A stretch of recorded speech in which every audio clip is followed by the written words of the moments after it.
Welcome back to Vintage Films. I'm George, and this is our first movie of 2020. And the movie I picked is Silent Running. This came out in 1972, was directed by Douglas Trumbull, and stars Bruce Dern.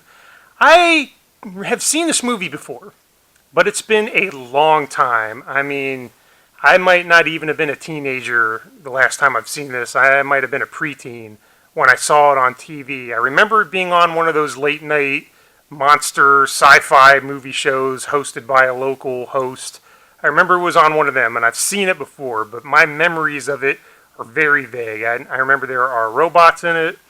There's a satellite with a garden in it. I know it has something to do with that. But I really feel like this will be me experiencing the movie almost for the first time because it has been so long. But it's one that I've been intrigued by for a while now. And we haven't done much in the 1970s. I've mostly stuck to pre-1970s films. But I think going forward, I'm going to look a little bit more into the 70s because there were some interesting things going on in sci-fi at that time. And we might be checking out some more of those. So what I'm going to do in this video is I'm going to do one of my reaction viewing videos. So basically what that is I'll start the film, I'll watch some of it, I'll pause the film, and then I'll jump back on the camera, give you my thoughts as we're going on. And that's just a fun way for me to interact with the movie, give you my thoughts, and then, maybe we can have a discussion about it. And as always, I have the clipboard of creeps handy. I looked up a couple of neat anecdotes about the film, and we'll talk about those as we come back from our break. But I think to get started now, I'm just going to turn the movie on and we'll get going on it, and then I will be back on camera here in a few to tell you my thoughts. So thanks for tuning in, and I'll be back in a minute.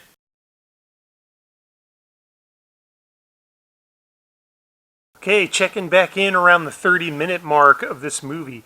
It's amazing to me how fresh of an experience this is, because like I said, I did see this before, but I don't remember this film at all. And I'm liking what I'm seeing. So a pretty cool eco-disaster type story. So Earth doesn't have the forests anymore. It doesn't have the flora and fauna it once does. And so they have these ships in space with these domes that have forests inside the domes. And for some reason, they're up in space just kind of maintaining these forests with the idea that they will be recalled back down to Earth at some point to repopulate the Earth with flora and fauna again. And so Bruce Dern is this guy who is kind of eccentric, and he's tending to these gardens. And the word from Earth comes down that they don't want to do this project anymore. They're going to scuttle the project, so they give him and his cohorts on the space station a order to blow up the domes and come back to Earth.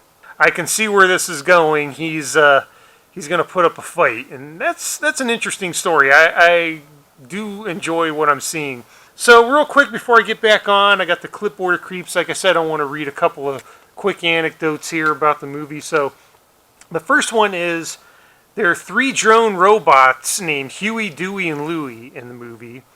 And they were named after Donald Duck's nephews. And they were operated by 4 multiple amputee actors. So their names were Mark Pearson, Steve Brown, Cheryl Sparks, and Larry Weisenhunt. So multiple amputee actors in the suits for these little robot drone guys in the movie. That's interesting. I will say that if you've seen some of these other videos, you'll know I am a big fan of robots in science fiction. Specifically, I really like the idea of little sentient robots who are like helpers to people. The R2-D2s, the Vincent from the Black Hole. That's a great movie too. Check it out. But they're little kind of sidekick robots. They're almost like pets, and they are there to help people. And these little guys in this movie have that feel. They're helping Bruce Dern tend to these gardens. They don't speak or anything. They have that I'm a little helpful kind of pet to you feel to them. And I don't know, to me that's just there's something fun about that. There's something that I can't put my finger on, but I just like that theme in these types of movies, and I enjoy that these robot characters are a part of the story. So I'm going to jump back in. Like I said, it's a half an hour mark. It's a 90-minute movie, so we'll probably do one more break before I get back on for my final thoughts. But neat eco end of the world or disaster future is bleak kind of story, and I'm digging it.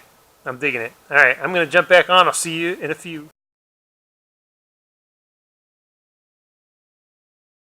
Okay, we're checking back in about an hour into the film, and so we've gotten through Act 2, and what we have here is a story where he has dispatched of all the people that were conspiring against him, I guess, in his mind.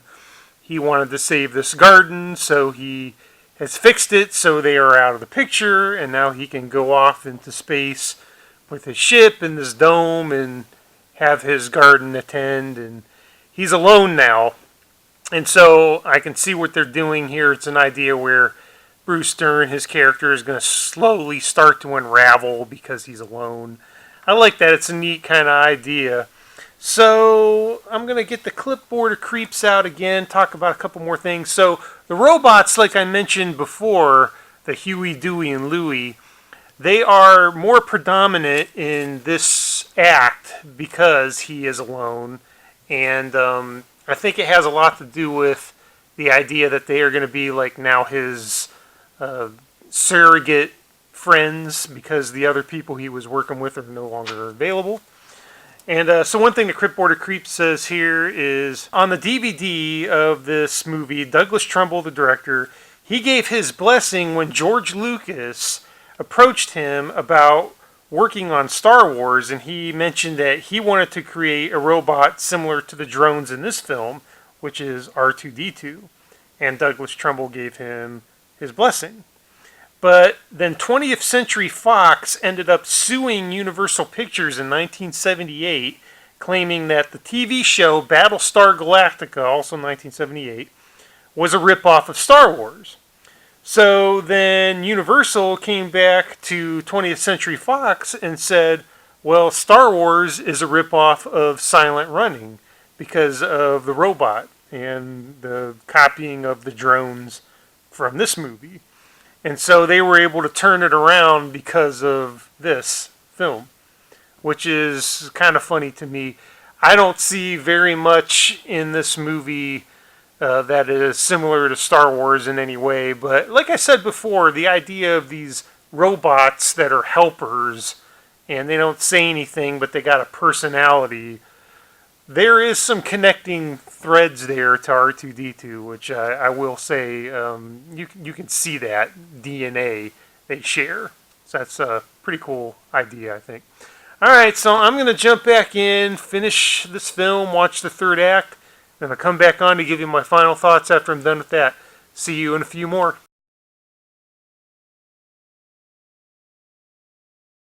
Okay, and that's the film, Silent Running. I just finished the last act, and that was a pretty interesting film, I think. I enjoyed it. I definitely did.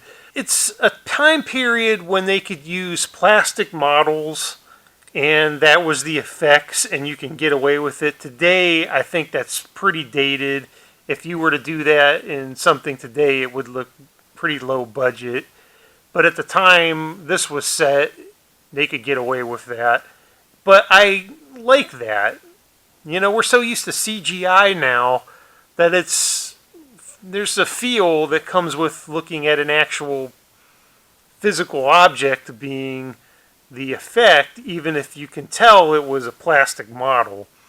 I don't know. I miss that in modern films, and I'm glad we have these older ones to give us that feel when we go back to see those. So those are the things that stood out in my mind. The robots, the fact that he was a kind of an anti-hero character, and the effects of the day, the practical, the plastic model-looking effects. I just find that refreshing. I enjoy that. So that is the movie, Silent Running. I am curious, have you seen this film?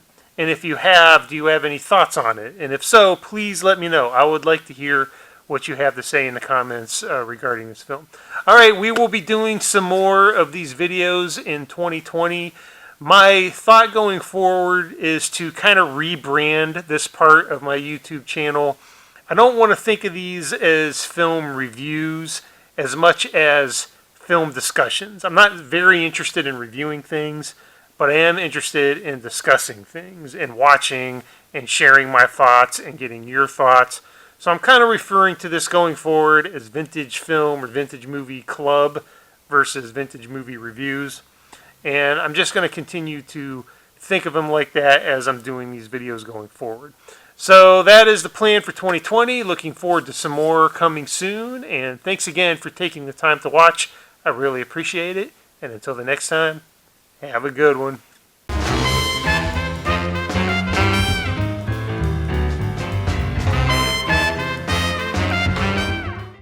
Minnie, what are you doing? You gonna watch Silent Running with me or not?